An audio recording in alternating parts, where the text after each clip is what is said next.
أشهد أن لا إله إلا الله وحده لا شريك له وأشهد أن محمدا عبده ورسوله أما بعد فأعوذ بالله من الشيطان الرجيم بسم الله الرحمن الرحيم الحمد لله رب العالمين الرحمن الرحيم مالك يوم الدين إياك نعبد وإياك نستعين اهدنا الصراط المستقيم صراط الذين أنعمت عليهم غير المغضوب عليهم ولا الضالين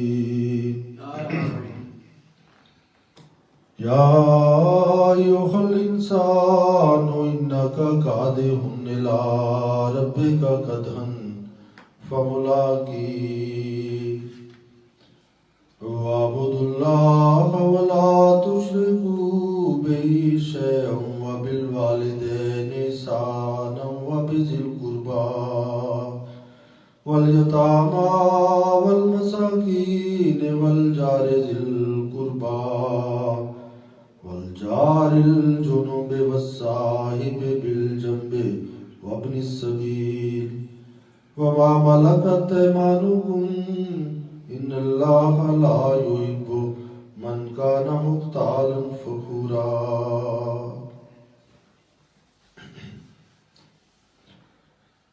Ovo je Božje blagodat što On nama omogućio da danas opet mi slavimo Idul Fitr, Ramzanski Bajram. Fitr se kaže kada više ne postimo, onda je iftar. Kao do juče bio Božje zadovoljstvo da mi ne jedemo, ni ne pijemo, danas je Božje zadovoljstvo o tome da mi treba da jedemo i pijemo. I ovo se pokazuje, svrh posta i Bajram nije da mi postimo ili ne postimo, nego svrh je da mi pokoravamo Božje naredbama. Juče je bio svab sa ovom naredbom da postimo. Danas je svab sa ovom naredbom da danas ne postimo. I danas ako neko posti, onda se kaže to on je šetan i šetan možda da posti danas. Zato danas je Božja naredba da mi jedemo i pijemo.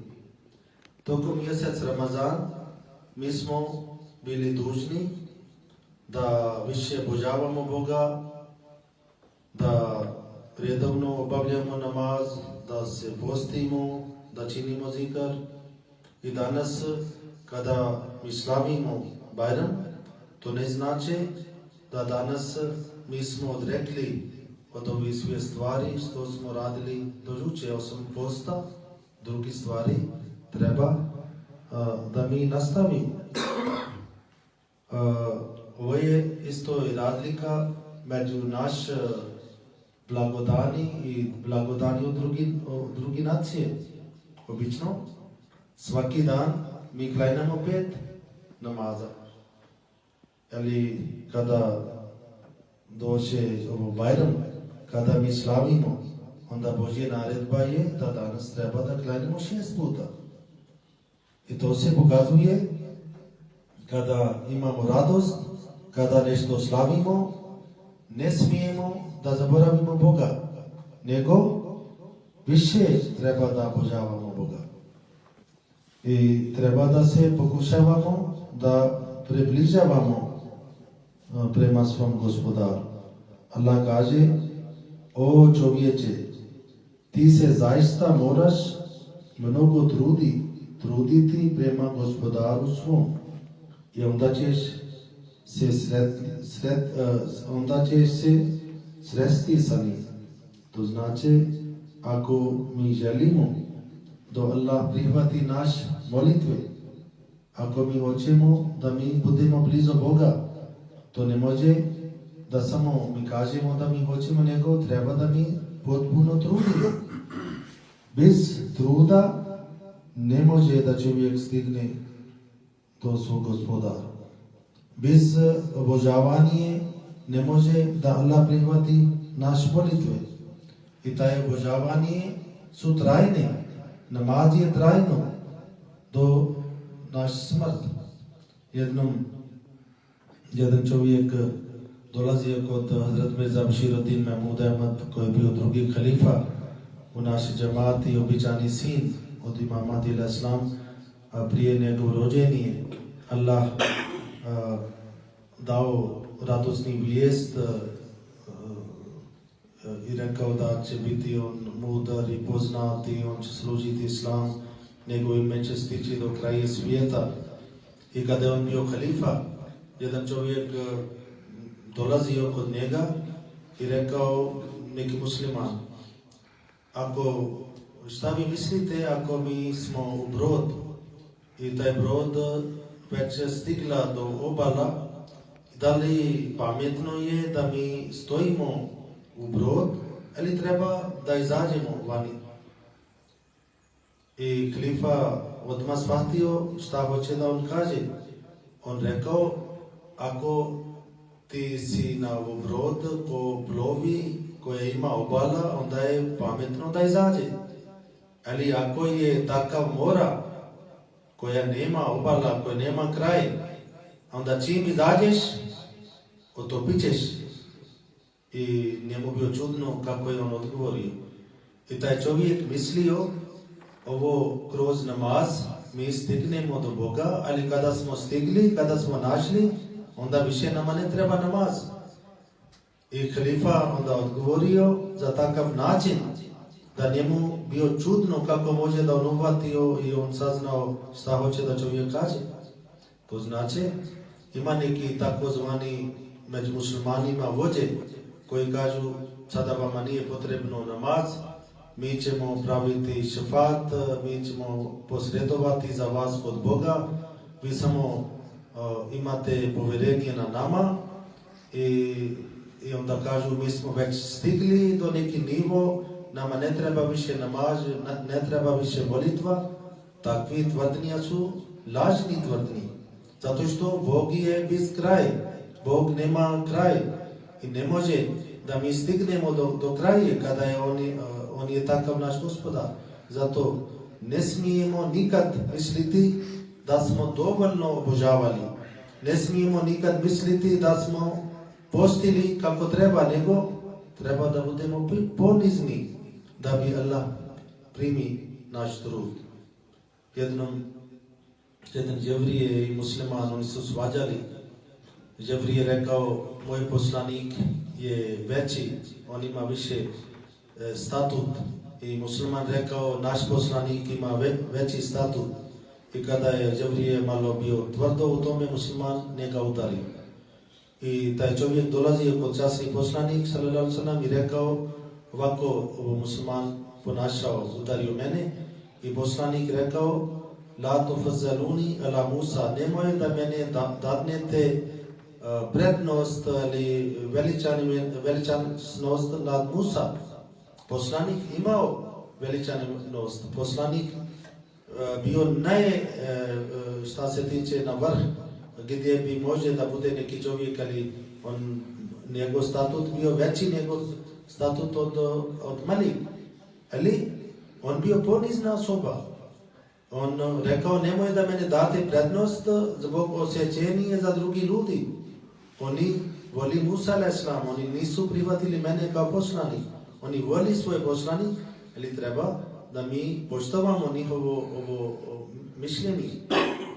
I jednom isto je časni poslanik rekao, Allah mene podario, ja sam najbolji od poslanik, moje knjiga i ovi sve, to su najbolje, ali uvijek rekao, nema ponos o tome.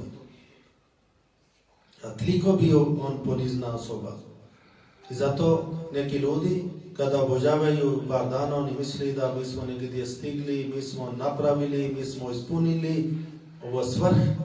Ne smijemo da dozvolimo nikad, nego da uvijek trudimo da budemo bolji. I kada mi smo više obožavali, treba da više imamo ovo poniznost prema Boga. I onda taj obožavanje bude Allah onda prihvati taj obožavanje.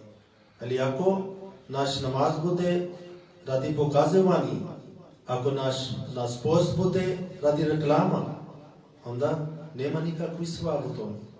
Onda Allah kaže, vidiš, ovo čovjek, on posti, on nije postio radi mene, on postio, da kaže u komšijama, ja sam postio toliko dana, on pokaže na Facebook, piše, ovo danas sam postio 20. dan, danas sam postio cijeli mjesec. Onda nema sva. Njegov post nije bio radi Boga, nego njegov post bio radi ljudi. Zato to treba da mi pazimo u tome i ovo mjesec nama nauči da držimo dva pravaca. Jedan pravac prema Boga, da njega obožavamo, i drugi pravac prema čovječanstvu. I zato je poslanik sallallahu alejhi ve sellem naredio da treba da platimo vitar. I kada mi pričamo za čovječanstvo, onda Allah kaže kako treba da pazimo za čovječanstvo. I kaže, obožavajte Allaha i nemojte mu nikakvog druga pripisivati i činite dobročinstvo roditeljima. Onda sada, ako čovjek je dobar prema namazu, ili nije dobar prema svojim roditelji, ne poštovani, onda taj namaz ne vrijedi kod Boga. Zato što jedan vjernik treba da drži dva pravaca na isto vrijeme. I činite dobročinstvo roditeljima i bližoj rodbini i siročadima i siromašnima i komšije koji vam je rodbina i komšije koji vam nije rodbina i prijateljima. Ovdje je isto i putniku i onima koji vaše desne ruke posjeduju, sigurno Allah ne voli ohole i hvalisave. Ovdje Allah uhvatio svi naš krug u naš društvo. S kim mi svaki dan imamo neki obaveza. Naprimjer, na prvo mjesto je svoje porodica. I Allah kaže, činite dobročinstvo roditeljima. I onda bližo je rodbini. Ovo brati, sestre i ostali, ovo svi su rodbine. Treba da imamo, da činimo dobročinstvo.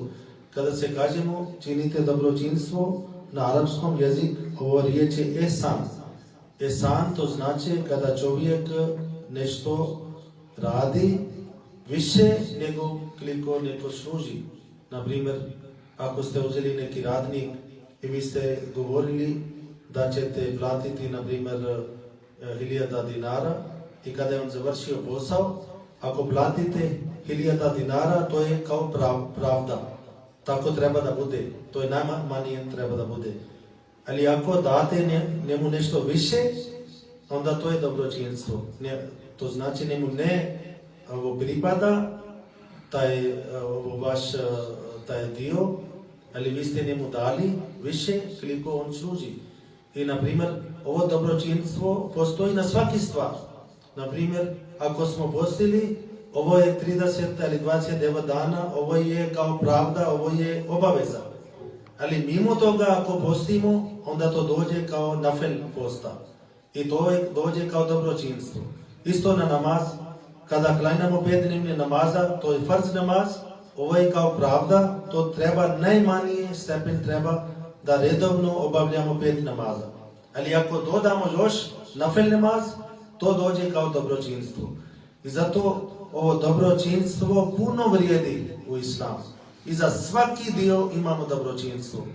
Naprimjer, ako je neko svađao i mi smo smirili sa njim, i onda to je dobro smo radili, ali ako mi kažemo izvinite, ja sam pogrešio, onda je to više nego ovo druga osoba pravio greška, ali vi tražite izvinjenje, onda vi vidite koliko bude efekt. Dobročinstvo napravi bogati društvo. Zato što Ako svaki čovjek tako radi na sve pravaca, onda vidite koliko bude dobro. Ako je neko pogrešio i vi kažete izvinite, onda čovjek bi mislio ovo je moja bila greška, ali kako može da on je onda na više stepen. I zato ovdje kada Allah kaže činite dobročinstvo roditeljima i bližoj rodbini i siročadima i siromašnim i komšije koji vam je rodbina i komšije koji vam nije rodbina. Ovo je lakše kada čovjek drži Božji pravac. Na primjer, zna koliko sati podnije, kindija, sabah namaz, on ostane, obavlja namaz, to je lakše. Ali teško je da čovjek drži rodbinske veze. Teško je da čovjek ispuni ovo drugi pravac koji pripada prema čovječanstvu. I ako je nešto fali na namaz ili neke stvari, Allah će oprostiti. Ali ako čovjek pogrešio za neki čovjek i nije ispunio taj stvar, na primjer, nekad ljudi uzmeju pare po zajm, onda ne vraćaju. I ovo je veliki grijeh. Časni poslanik sallallahu alejhi ve sellem nikad vodio dženaza za takvi ljudi. Ako je čovjek bio dužan i nije platio, poslanik nije onda klanjao dženaza.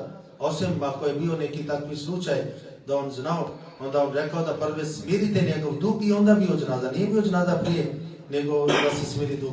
Isto u Kur'anu na drugom mjestu kada priča za oporuka, i tamo isto je bio rečeno kada čovjek preseli, prvo se smiri dugovi i takve stvari, onda se dijeli njegov bogatstvo. I zato ovo je težak stvar da čovjek radi pravac prema čovječanstvu kako je potrebno. I zato ovo su dvije stvari koje treba. Neki ljudi oni vani budu dobro sa prijateljima, oni dobro ponašaju, ali kod kuće oni budu strogi, uvijek glami, uvijek psuje, nemaju mir za žena, nemaju mir za djece. Djece više voli da on bude vani nego da bude kod kuće. Ali vani oni ponašaju kako oni su dobri ljudi. I takvi stvari imaju onda dio od mnafikluk, od licomirstvo. I zato ovo dvije stvari ovdje Allah stavio sve rodbine, prijatelji, putnik. Putnik to znači kome vi uopšte ne poznate. Čovjek je na puti, možda ima neki problem, traži pomoć od vas, onda vi vidite i pomažete. I ovo su ti stvari koje treba da mi uzgajemo u sebi da bi dobili Božje zadovoljstvo. Neka ovo Bajram donesi ovo poruka prema nama da mi postanemo istinski muslimani i da mi volimo Boga ne samo zato što je njegov naredba, nego zato što on je naš gospodar. I onda postane kao lični ljubav, bez neka naknada. Kao časni poslanik sallallahu alejhi ve sellem rekao, u Kur'an kaže: o poslaniče, kul inna salati wa nusuki wa mahyaja wa mamati lillahi rabbil alamin. O poslaniče, proglasi moja molitva, moje žrtvovanje, moj život i moj smrt samo su radi Allah. Ne tražimo neka naknada da ja obavljamo namaz da Allah mene nagradi. Ja ne postim da bi Allah mene nagradio, nego to su samo radi lični ljubav prema gospodaru. I onda to je ta stvar bude puno vrijedljiv kod Boga. Kada mi volimo njega i kada bi volili Boga, onda ne smije da bude jedan vjernik ko kaže da ja volim Boga i da on mrzi Božje stvorenje. I onda on bi volio čovječanstvo. Ovo su dva pravaca koji uvijek treba da imamo na i da uvijek treba da vodimo račun o tome, da vodimo račun prema svoje porodica, svoje rodbine, svoje roditelji, svoje komšije. I jednom poslanik sallallahu alejhi ve sellem rekao: ako hoćete da saznate kakav je čovjek, pitate od komšije. Ako su komšije u miru od njega, onda to je dobar čovjek. Ako komšije nisu u miru, onda on pravi problem za komšije, onda znači nije dobar čovjek. Ne može da bude, koji čovjek nije dobar, da on bude dobar vjernik, uopšte ne može. I ovo svije stvari, svije pravaca treba da držimo i da uljepšamo, kao Kur'an kaže da pravite ihsan, dobročinstvo. Na svaki stvar treba da pravimo dobročinstvo da bi stigli do naš cilj. Neka Allah nama uputi, neka ovo blagdan i ovo Bajram bude mubarak za svi nas i da mi više budemo blizu Boga, da On nama podari mogućnost da više puta slavimo Bajram. I kad god slavimo Bajram, naša duhovna stanje bude bolje od prethodne stanje. I onda, inša Allah, naše duše će biti smirene duše i smirene duše nemaju nikakvi strah kada idu kod Boga. Zato što tada oni imaju taj poziv, o ja ayyuhan nafsul mutmainna turji ila rabbiki raziyatan marziyya fadkhuli fi ibadi fadkhuli jannati. O duša smirena, sada ti si završio svoj zadatak, vratiš prema svog gospodara. Da budeš zadovoljen sa njim i on bude zadovoljen s tobom. I onda nema nikakva strah. Onda takvi smrt je veliki uspjeh ako je duša smirena. Ali kada nije smirena, onda je patnija. Neka Allah nama tako uputi da naša duša postane smirena na ovom svijetu i kada dođe čas da vratimo kod gospodara i tada bude više ovo smirena i da više bude zadovoljen sa svom gospodaru i neka Allah tako nama pomaže i uputi.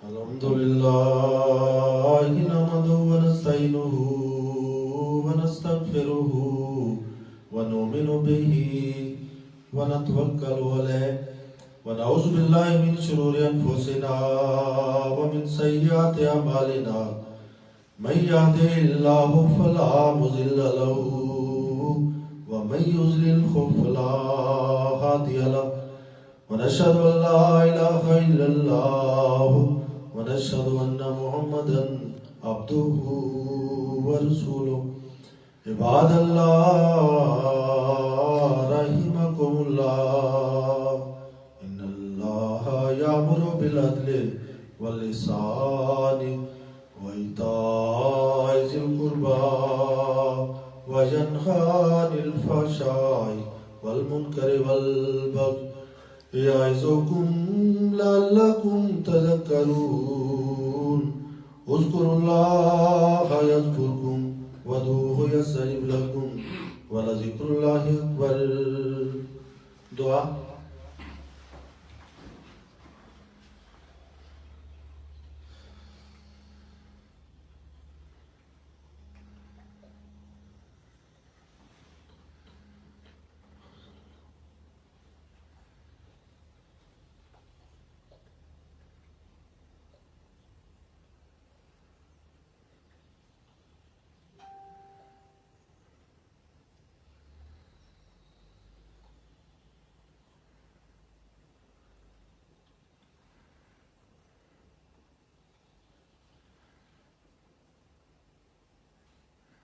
Allahumma amin.